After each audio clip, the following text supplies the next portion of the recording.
And we're back with another exciting round of Discord. Yay!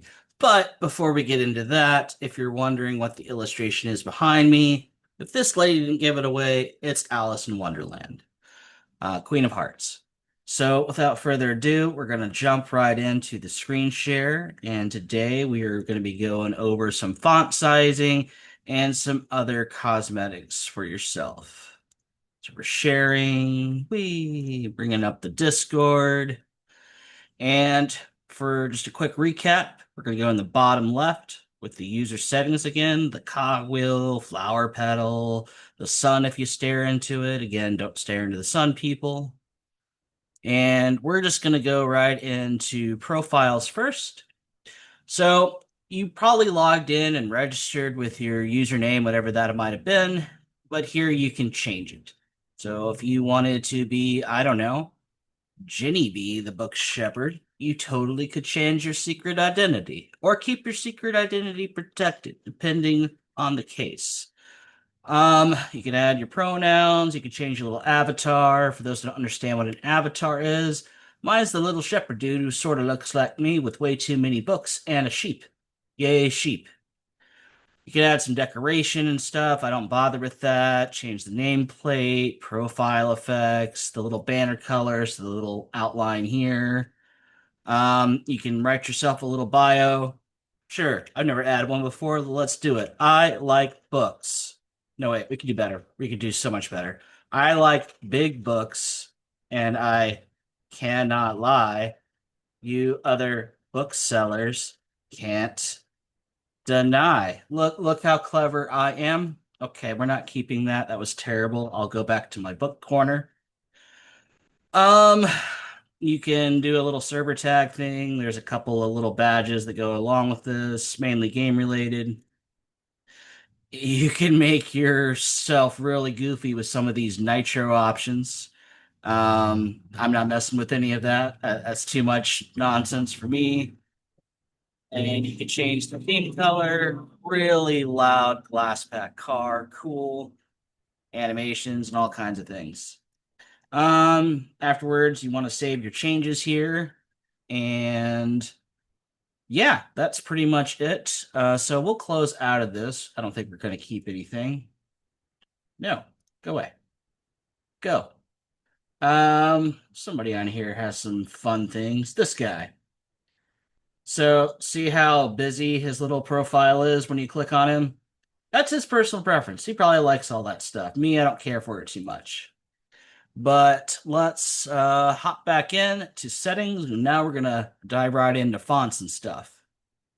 So we're going to go right back down to appearance.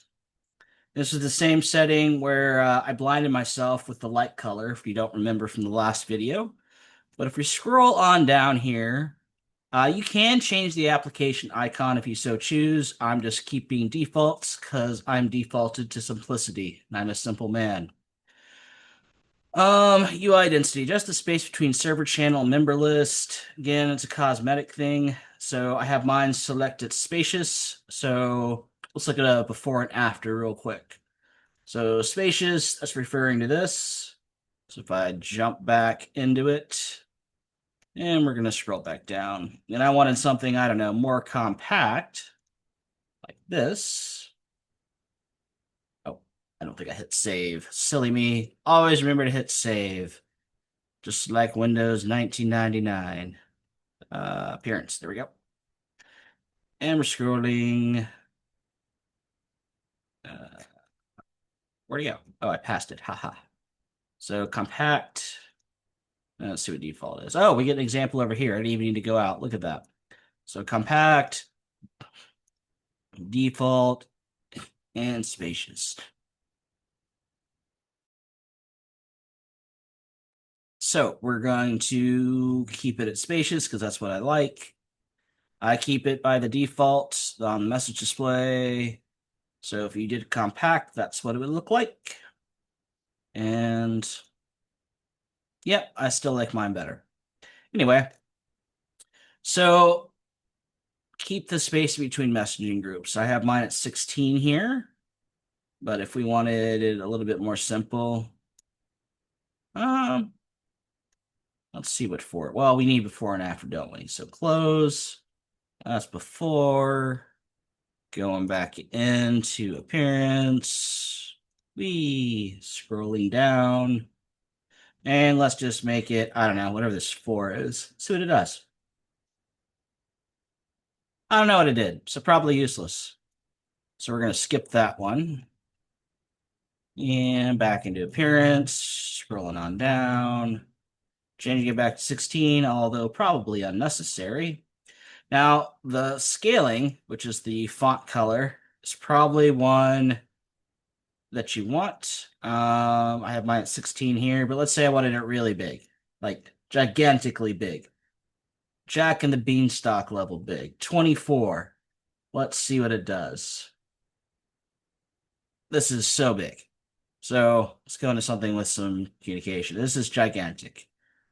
I can clearly read this from across the room. I will pass my eye test at the DMV most certainly with this font choice. I'm not keeping it here, sorry to say, but if you want that to be your thing, well, go into appearance and make it your thing. We're going back down to the land of 16. Um, let's see, zoom level. Control the zoom level, just the size of the interface. Okay, so just control plus, control minus for easy shortcuts. So I don't know. Let's try it. Control plus. Not seeing what that does. Oh, minus definitely does. Wow, look at that. Get your screen real estate. It's too compact for me. We're going all the way back in. So yeah, control plus or control minus, meaning you hold down control and or minus depending on how you want it, or you can go and do that setting there. Let's see. Anything else in the appearance section that we haven't gone over? Timestamps. I just have mine at auto, but if you want a 12-hour clock or a 24-hour clock, this is the section for you. And that completes today's tutorial. Yay, it's over. And yeah, well, not completely over. Until next time.